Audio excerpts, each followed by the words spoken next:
So in this data sufficiency question, we know that there are only tulips and roses, and we want to know how many tulips are there.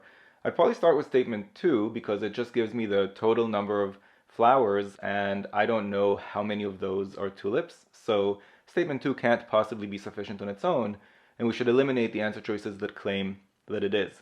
So B and D are gone, we're down to A, C, and E.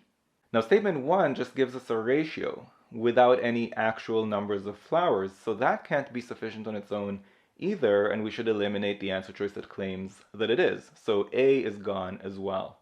Now if you've been practicing your ratio tables, you probably don't need this video because you'd just take one look at these two statements and you'd be able to tell that they're sufficient without having to do anything. But if you're watching this video, you're probably not that familiar with ratio tables, so I'll show you what that looks like right after the intro.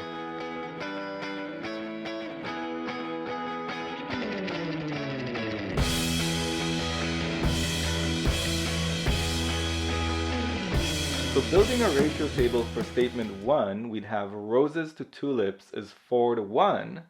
And since the question is also talking about the total number of flowers, well, really statement 2 is talking about the total number of flowers, I'm going to put in a third column in my ratio table that's just called total.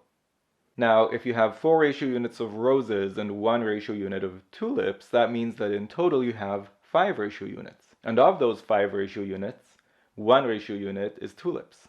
So now bringing in statement 2, we know the total number of flowers is 20, and we know from our ratio table that the tulips represent 1/5 of the total. So now I can answer the question. There would be exactly 4 tulips, and the correct answer here is C. If you found this video useful, go to quantreasoning.com for a lot more where that came from. You should also click that like button and let me know in the comments below what you'd like me to make future videos about.